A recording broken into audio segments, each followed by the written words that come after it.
Oke, baik. Bismillahirrahmanirrahim. Assalamualaikum warahmatullahi wabarakatuh. Perkenalkan, nama saya Fitra Anggito Abimanyu dari kelas KM 4411 dengan NIM 15022043662. Nah, yang terhormat Ibu Iris selaku dosen mata kuliah literasi digital. Pada kesempatan kali ini saya akan memaparkan terkait dengan kemampuan literasi media menurut Jenkins. Baik, untuk yang pertama ada yang namanya play. Play di sini ialah kegiatan seseorang untuk mengekspor lingkungannya. Nah, play ini itu memotivasi seseorang untuk selalu dapat mengasah kemampuannya. Nah, jadi contohnya, saya ketika masih menjadi mahasiswa baru, saya mengikuti proses rekrutmen organisasi. Nah, karena sebelumnya saya tidak mempunyai pengetahuan saya terkait dengan interview, alhasil saya tidak lolos. Karena hal tersebut, saya termotivasi untuk belajar lebih mendalam bagaimana sih cara menjawab interview yang baik dan benar dan tips-tips apa saja ketika interview. Nah, itu saya dapatkan di media sosial. Saya banyak belajar di media sosial, saya searching. Nah, ini yang dinamakan dengan play. Oke, baik. Yang kedua itu simulation, yaitu seseorang mampu menghadapi informasi yang banyak dan kompleks di media sosial. Jadi tentunya seseorang tersebut bisa menggali rasa ingin tahu yang tinggi. Oke, untuk contohnya sendiri ialah saya sebagai anak komunikasi, tentunya saya belajar bagaimana cara berkomunikasi pada kuliah. Selain itu, tentunya saya juga menggali lebih dalam bagaimana cara berkomunikasi yang baik di media sosial. Apalagi di media TikTok sekarang banyak sekali tips-tips yang diberikan, contohnya seperti ini. Nah, namun karena saking banyaknya informasi yang saya terima, saya akan menyeleksinya terlebih dahulu apakah itu cocok untuk saya terapkan. Oke, baik. Yang ketiga ada yang namanya performance, di mana kita itu memainkan peran atau identitas lain. Nah, menurut Jenkins sendiri memungkinkan seseorang untuk memahami suatu masalah dari berbagai sudut pandang. Nah, contohnya ialah ketika saya menggunakan avatar atau karakter visual, karakter baru ini untuk memerlukan analisis yang cermat harus sesuai image. Nah, contohnya seperti ini. Oke, ini yang dinamakan dengan performance. Untuk yang selanjutnya ada yang namanya appropriation, yaitu kemampuan seseorang untuk memadukan konten media untuk menciptakan konten baru.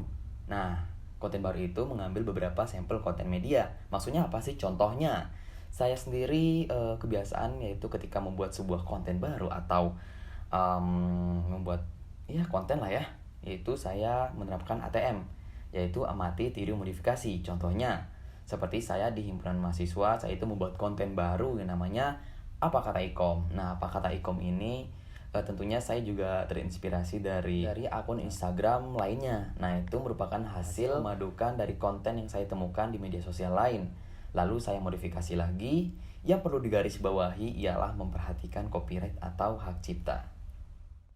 Oke, yang selanjutnya yaitu multitasking, yaitu kemampuan seseorang melakukan tidak hanya di satu pekerjaan. Contohnya, selain kuliah, saya mengikuti organisasi di mana banyak sekali pekerjaan yang harus dituntaskan ya di satu waktu. Lalu, apa sih yang harus saya lakukan?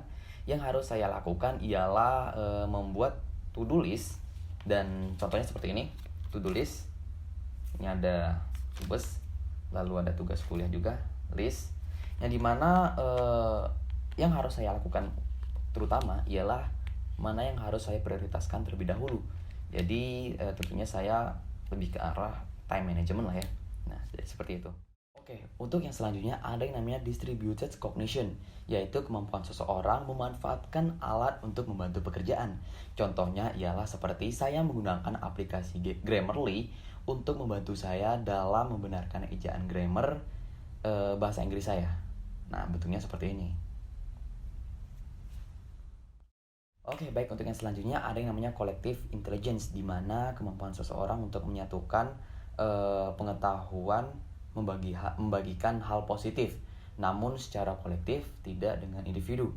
Nah, contohnya seperti apa? Yaitu saya sendiri mempunyai grup khusus divisi saya di organisasi, yaitu terkait dengan perkontenan ya, di mana kami itu mempunyai grup untuk berdiskusi tentang konten, jadi saling bertukar pikiran. Itu yang dinamakan dengan collective intelligence.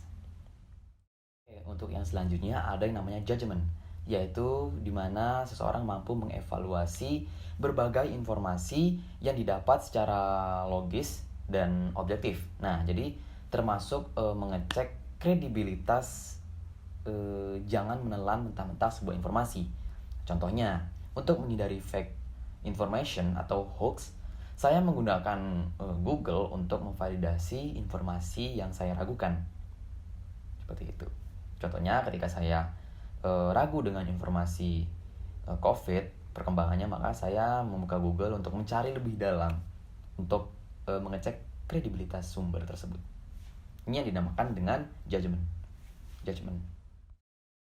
Oke, yang ke-9 ada yang namanya transmedia navigation, yaitu di mana kemampuan seseorang mengikuti alur cerita maupun informasi yang beragam pada satu platform. Nah, contohnya, saya menyimak alur informasi tentang pendaftaran mahasiswa baru Telkom University pada Instagram SMB Telkom University. Itu yang dinamakan dengan transmedia navigation. Oke, yang ke-10 ada yang namanya networking. Nah, itu simpelnya ya, networking itu menyimpulkan atau memberikan informasi. Nah, networking itu menunjukkan sisi sosialisasi dan mendapatkan banyak relasi. Contohnya, saya mempunyai grup jual beli. Selain saya jual beli, saya juga mendapatkan relasi dari hasil bertransaksi. Seperti itu yang dinamakan dengan networking. Sebenarnya networking itu banyak sekali ya, tidak hanya tentang bertransaksi, tetapi banyak hal yang kita dapatkan ketika kenal seseorang, karena itu yang dinamakan dengan networking. Oke, yang selanjutnya ada yang namanya negotiation, di mana kemampuan seseorang untuk merespon pesan dengan bijak, memahami dan menghargai. Nah, perbedaan perspektif dan keberagaman nilai antar anggota kelompok. Contohnya seperti ragam budaya lah ya, perbedaan agama. Contohnya seperti ini.